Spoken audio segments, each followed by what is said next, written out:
Chapter 6. Thursday afternoon. Finally, Doreen couldn't stand it anymore.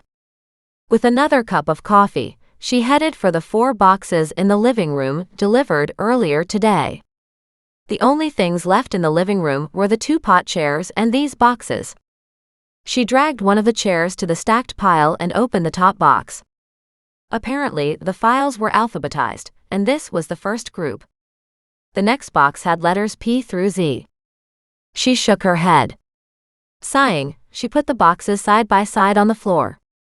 Then she went to Penny's family name. Sure enough, there was a file. She read it and found it very interesting and also sad. Penny's brother had gone through a tremendous amount of abuse from their father, yet their case always seemed to slip through the cracks, and the brother was never removed from the home. Doreen wondered why Penny herself didn't say anything to anyone, but it was always hard to judge the veracity of a child who was also in the same situation, and likely terrified too. At least their father had eventually gone to trial, and Penny had been brave enough to testify against him. That racked Doreen with guilt even more.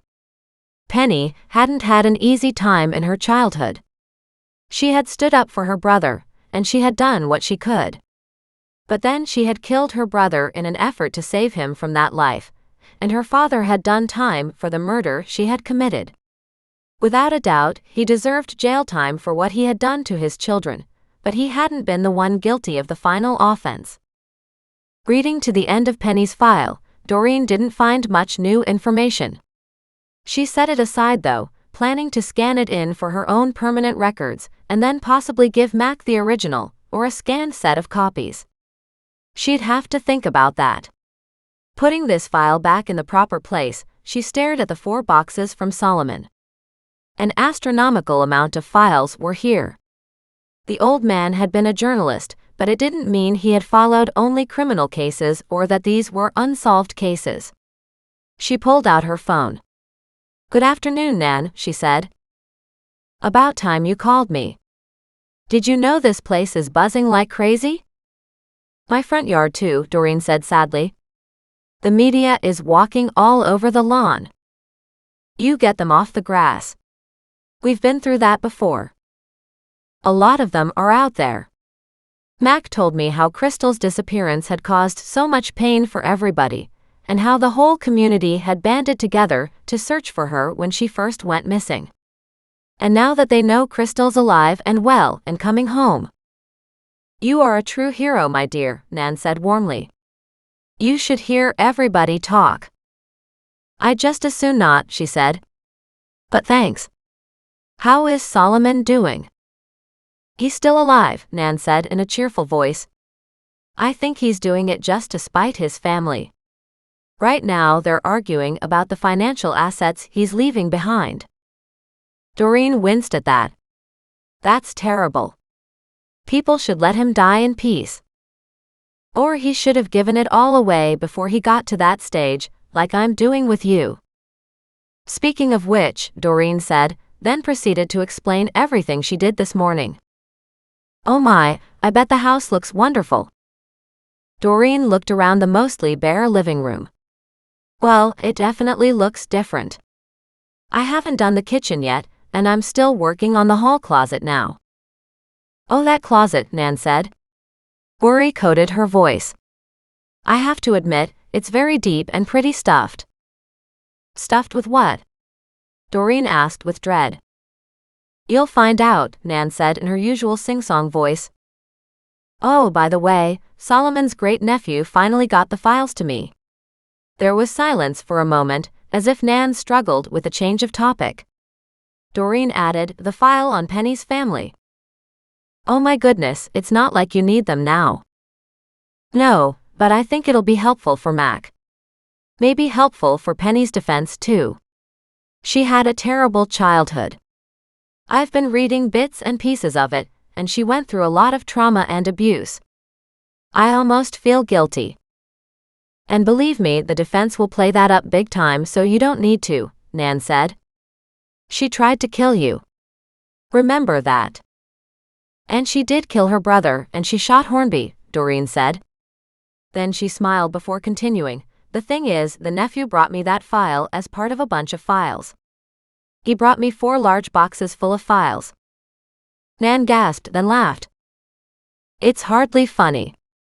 I just cleaned out the house, and now I'm sitting here with 4 large boxes full of paperwork. Yes, but just think about how many cases are in those boxes. Sure, but that doesn't mean they're unsolved, or have anything to do with me. I understand it's part of Solomon's legacy, but I don't know what I'm supposed to do with them. I might pop by and talk to him this afternoon, Nan said. They let me in there a couple days ago. If they do again, I can ask him. It'll depend on how many watchdogs he has around. If you wouldn't mind, that would be helpful. See if any of these cases still really bother him, or if there's something I'm supposed to do. If it's just his old journalistic research, it's probably not worth keeping. And of course, I appreciate Penny's file because that would be helpful for moving the court case forward. But the rest? Don't you worry about it. I'm on it. With that, Nan hung up. Just then, though, Doreen received another phone call. She groaned. You know that I could rest more if I didn't have interruptions all the time. Darren says you got a delivery today, Mac said, ignoring her jibe. Who's Darren again? Richie's great-grandson, he said. The one we met at Rosemore when Nan and Richie got into trouble, and the police were called. You said a kid got through the crowd to you, but you didn't say what he was delivering. His voice was too suspicious for her. She wrinkled her nose. Did Darren tattle on me? Why would he tattle? Mac asked, his voice looming with worry. What are you up to? Well, somebody who's in hospice, that journalist fellow, sent his nephew with a case file for Penny, which I knew was coming but didn't receive in time to help us since Penny attacked me soon afterward. The words rushed out. Anyhow, Solomon wanted to get rid of his research files before they became part of his estate, and became something else for his lawyers and his heirs to haggle over. That was what the kid brought me through the media barricade today. She stared at the files as she talked to Mac, then saw a note tucked in the front of one of them. She pulled it out. Oh, she said. He's gifted them to me, according to this note. The handwriting is pretty rough and scrawled, but I imagine it goes along with the fact that he's probably feeling pretty rough. It does say, Dear Doreen, here is my life's work. Hopefully it will help you on yours. And it's signed Solomon. On yours? Mac asked. Since when is solving cases your life's work? I don't know, she said dismissively. Who knows what Nan's told him? Or who knows what he's deduced himself, Mac said. I highly doubt any of that material is of any value. You might want to see Penny's folder though. I read some interesting tidbits. There is nothing new, but it proves she had a terrible childhood. It also has clippings of what Solomon found throughout the years on her case. Well, maybe I'll take a look. If nothing else, we should probably have it for our file, and to share with the prosecutor. Exactly. It'll be better if he knows what the defense lawyer knows as well. Mac laughed. Now you're even starting to think like a cop. Lord help us. But I don't know if any of the rest of these files are of interest or not, Doreen said. Did you get anywhere on that gun? No, we're still waiting for the ballistics report. Interesting.